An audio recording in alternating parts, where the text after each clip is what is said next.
ದೇವಿ ಕೃಪಾ YouTube ಚಾನಲ್ಗೆ ನಿಮಗೆಲ್ಲ ಸುಸ್ವಾಗತ. ಇವತ್ತು ನಾವು ಡಿಸೆಂಬರ್ ತಿಂಗಳ ಮೇಷರಾಶಿಯ ಮಾಸ ಭವಿಷ್ಯ ನೋಡೋಣ ಬನ್ನಿ. ಅದಕ್ಕೆ ಮುಂಚೆ ದಯವಿಟ್ಟು ನನ್ನ ಚಾನಲ್ ಲೈಕ್ ಮಾಡಿ, ಶೇರ್ ಮಾಡಿ, ಸಬ್ಸ್ಕ್ರೈಬ್ ಮಾಡೋದು ಮಾತ್ರ ಮರಿಬೇಡಿ ಫ್ರೆಂಡ್ಸ್. ಬನ್ನಿ ನೋಡೋಣ. ಮೇಷರಾಶಿ ಮೇಷ ಲಗ್ನದಲ್ಲಿರೋರು ಆರ್ಥಿಕ ಸಮಸ್ಯೆಯಿಂದ ಒತ್ತಾಡ್ತಿದೆ. ಆ ಸಮಸ್ಯೆಗಳಿಂದ ನಿಮಗೆ ಕೆಲವೊಮ್ಮೆ ಮಾನಸಿಕ ಸಮೇತ ಒತ್ತಡ ಆಗುತ್ತೆ. ನಿಮ್ಮ ಕೆಲಸದಲ್ಲಿ ವೃತ್ತಿಯಲ್ಲಿ ನಿಮಗೆ ಬದಲಾವಣೆ ಕಾಣುತ್ತೆ. ಶಾಂತಿಯಿಂದ ಯೋಚಿಸಿದ್ರೆ ಎಲ್ಲನೂ ಸಾಧ್ಯ. ಮೇಷರಾಶಿಯವ್ರ ಮನಸ್ಸು ಚಂಚಲವಾಗಿರೋದ್ರಿಂದ ಯಾವ ಮಾತನ್ನು ನಾವು ಕೇಳಬೇಕು, ಯಾವ ಮಾತನ್ನು ಬಿಡಬೇಕು, ಯಾರನ್ನ ಕೇಳೋಣ, ಯಾರನ್ನ ಬಿಡೋಣ ಅನ್ನೋದು ಚಂಚಲವಾಗಿರುತ್ತೆ. ಒಂದು ಡಿಸಿಷನ್ಗೆ ಬರಲ್ಲ. ನಮ್ಮ ಗ್ರಹ ದಿಗ್ಗತಿಗಳು ಸರಿ ಇಲ್ಲ ಅಂತ ಹೇಳಿದರೆ ಇವೆಲ್ಲ ಆಗೋದು ಸಹಜ. ಮೇಷರಾಶಿಯವರು ಒಂದು ಚುಟಿಕೆ ಉದ್ದಿನಬೇಳೆ, ಒಂದು ಚುಟಿಕೆ ಹೆಸರು ತಗೊಂಡು ಇದು ಎರಡನ್ನು ತಗೊಂಡು ದೃಷ್ಟಿ ತೆಗೆದುಬಿಟ್ಟು ಹೊರಗಡೆ ಹಾಕೋದು ತುಂಬ ಉತ್ತಮ. ಅದ್ರ ಜೊತೆಗೆ ದಾರಿಯಲ್ಲಿ ನೀವು ಶ್ವಾನಗಳಿಗೆ ಅಂದರೆ ನಾಯಿಗಳಿಗೆ ಏನಾದರೂ ಒಂದಿಷ್ಟು ಅಂತ ಆಹಾರ ಹಾಕಬೇಕು. ಅದನ್ನು ತಿನ್ನೋದನ್ನ ನೀವು ಕಣ್ಣಾರೆ ನೋಡಬೇಕು. ಆಗಲೇ ನಿಮ್ಮ ಕಷ್ಟ ಬರೋ ಗಂಡಾಂತರಗಳು ನಿಮ್ಮಿಂದ ದೂರ ಆಗೋದು. ನೆನಪಿರಲಿ, ಬೀದಿ ನಾಯಿಗಳಿಗೆ ಹಾಕಬೇಕು, ಮನೇಲಿ ಸಾಕಿದ ನಾಯಿಗಳೆಲ್ಲ. ಮತ್ತು ಶುಕ್ರನ ಆರಾಧನೆಯಿಂದ ನಿಮಗೆ ಬೇಕಾಗಿದ್ದನ್ನು ನೀವು ಪಡ್ಕೊಬೋದು. ಸತ್ಯ ಏನು ತಪ್ಪು ಯಾವುದು ಅಂತ ತಿಳ್ಕೊಂಡು ನೀವು ಸತ್ಯನ ತಿಳ್ಕೊಂಡು ಮುಂದೆ ಹೋದರೆ ಒಳ್ಳೆಯದು. ಇಲ್ಲಾಂದರೆ ಅಸಮಾಧಾನ ನಿಮಗೆ ಉಂಟಾಗ್ಬೋದು.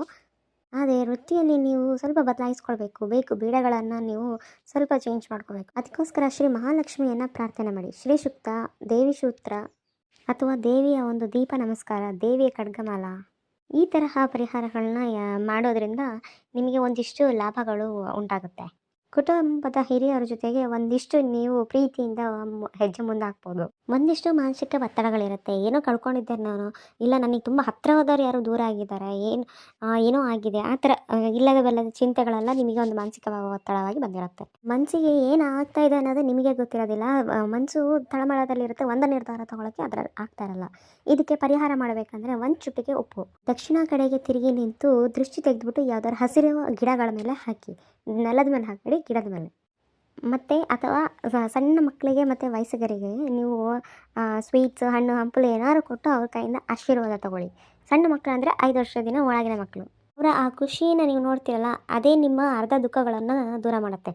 ಇನ್ನು ವಿದ್ಯಾರ್ಥಿಗಳು ವಿದ್ಯಾಭ್ಯಾಸದ ಕಡೆ ತುಂಬ ನೀವು ಒತ್ತಡ ಹಾಕಬೇಕಾಗತ್ತೆ. ಇತ್ತೀಚೆಗೆ ನಿಮ್ಮ ಮನಸ್ಸು ತುಂಬ ಸ್ಟ್ರೆಸ್ಸಲ್ಲಿದೆ, ಮಾನಸಿಕ ಒತ್ತಡದಲ್ಲಿದೆ, ತುಂಬ ಎಡವಟ್ಟಾಗ್ತಾ ಇದೆ. ಅಲ್ಲಿ ಮನಸ್ಸಿಗೆ ನೆಮ್ಮದಿ ಇಲ್ಲದೆ ನೀವು ಏನೇನೋ ಮಾಡ್ಕೊತಾ ಇದ್ದೀರಾ. ಓದೋದೇ ವಿಚಲಿತವಾಗ್ತಾ ಇದ್ದೀರಾ. ಅದನ್ನು ಮಾಡ್ಕೊಬೇಡಿ. ಓದೋದ್ರ ಕಡೆ ನೀವು ತುಂಬ ಈ ಸರಿ ಗಮನ ಕೊಡಬೇಕಾಗತ್ತೆ. ವಿದ್ಯಾರ್ಥಿಗಳಿಗೆ ನಾವು ಇಂಥದ್ದನ್ನ ಪಡ್ಕೊಳ್ಳೇಬೇಕು, ನಾವು ಇಂಥದ್ರಲ್ಲಿ ಎಕ್ಸಾಮ್ ಪಾಸ್ ಆಗಲೇಬೇಕು ಅಂತ ಏನಾರಿದ್ರೆ ಅದಕ್ಕೆ ಪರಿಹಾರ ಒಂದಿಷ್ಟು ಅಕ್ಕಿ, ಒಂದಿಷ್ಟು ಬೆಲ್ಲ, ಒಂದಿಷ್ಟು ಉಪ್ಪು. ಅಂದರೆ ಅಕ್ಕಿ, ಉಪ್ಪು, ಬೆಲ್ಲನ ಸ್ವಲ್ಪ ತಗೊಳ್ಳಿ. ಇದನ್ನು ತಗೊಂಡೋಗಿ, ಇಲ್ಲ ನಿಮಗೆ ಕೈಲಿ ಜಾಸ್ತಿ ಕೊಡೋಕ್ಕಾಗುತ್ತೆ ಅಂತ ಹೇಳಿದ್ರೆ ಇದನ್ನು ಸ್ವಲ್ಪ ಜಾಸ್ತಿ ಮಾಡಿಕೊಂಡು ಇದನ್ನು ಶಿವಾಲಯಕ್ಕೆ ಕೊಡಿ. ಅಥವಾ ಕಪ್ಪು ಶ್ವಾನ ಅಂದರೆ ಪೂರ್ತಿಯಾಗಿ ಈ ಬ್ಲ್ಯಾಕ್ ಕಲರ್ ನಾಯಿ ಬರುತ್ತಲ್ವ, ಅದಕ್ಕೆ ನೀವು ಸ್ವಲ್ಪನ ನೀವು ತಿನ್ನಿಸ್ಬೇಕಾಗತ್ತೆ. ಆವಾಗ ನಿಮಗೆ ಒಂದಿಷ್ಟು ದೋಷಗಳು ನಿವಾರಣೆ ಆಗುತ್ತೆ. ನಾಯಿ ಈಶ್ವರನ ವಾಹನ ಗೊತ್ತಿದಲ್ಲ, ಕಾಲಭೈರವಂದು. ಅದರಿಂದ ನೀವು ನಾಯಿ ಹತ್ರ ಶ್ವಾನಕ್ಕೆ ಒಂದಿಷ್ಟು ಹಾಕಿ ನಿಮ್ಮ ಕೈಲಾದಷ್ಟು ಊಟನ ಅದರ ಬೇಡ್ಕೊಳ್ಳೋದ್ರಿಂದ ನಿಮ್ಮ ಕಷ್ಟಗಳು ಪರಿಹಾರ ಆಗುತ್ತೆ. ನಿಮ್ಮ ಮನಸ್ಸು ಒಂದು ಕಡೆ ಎಳಿತಾ ಇರುತ್ತೆ, ನಿಮ್ಮ ಕೆಲಸ ಒಂದು ಕಡೆ ಎಳಿತಾ ಇರುತ್ತೆ. ಅಂದರೆ ನೀವು ಅಂದ್ಕೊಂಡಿದ್ದ ಕೆಲಸನ ನೀವು ಸಂಪೂರ್ಣವಾಗಿ ಮುಗಿಸೋದೇ ಇಲ್ಲ, ನಿಮ್ಮ ಮನಸ್ಸಿಗೆ ಬೇರೆ ಕಡೆಗೆ ಎಳಿತಾ ಇರುತ್ತೆ. ಅದು ತಪ್ಪನ್ನ ಮಾಡಬೇಡಿ. ಮತ್ತು ಆರೋಗ್ಯ ಸಮಸ್ಯೆಗೆ ಬಂತ ಹೇಳಿದ್ರೆ ಸ್ವಲ್ಪ ಬೆನ್ನೋವು ನಿಮಗೆ ಕಾಣಿಸ್ತಾ ಇರುತ್ತೆ, ಮತ್ತು ಅರ್ಧ ತಲೆನೋವಿದೆ, ಮತ್ತು ಹೊಟ್ಟೆದು ಅಷ್ಟೊಂದು ನಿಮಗೆ ಸ್ವಲ್ಪ ಪರಿಹಾರ ಇಲ್ಲ. ಅಂದರೆ ಒಂಥರ ವಿಚಲಿತಗಳು ಆ ಥರ ಇರುತ್ತೆ. ಅಂದರೆ ನಿಮಗೆ ಜಾಸ್ತಿ ಊಟ ಮಾಡೋಕ್ಕಾಗ್ತಾ ಇರಲ್ಲ, ಏನಿಲ್ಲ, ಸ್ವಲ್ಪ ತಿಂದಂಗೆ ಸಾಕಪ್ಪ ನನಗೆ ಅಂತ ಇರುತ್ತೆ. ಏನಿಗಾಗುತ್ತೆ ಅದು ಅಂತ ಹೇಳಿದರೆ ನಿಮಗೆ ಮಾನಸಿಕವಾಗಿ ಒತ್ತಡನೂ ಇರುತ್ತೆ, ಆರೋಗ್ಯ ಸಮಸ್ಯೆನೂ ಇರುತ್ತೆ, ಚಿಂತೆಗೂ ಹಂಗಾಗತ್ತೆ. ಸ್ಟ್ರೆಸ್ ಅನ್ನೋದು ಏನೋ ನೀವು ಮಾಡಿಲ್ಲ ತಪ್ಪಿಗೆ ನೀವು ತಲೆಬಾಗಿ ನಿಲ್ಲಬೇಕಾಗಿರೋ ಪರಿಸ್ಥಿತಿ ಬಂದಿರುತ್ತೆ.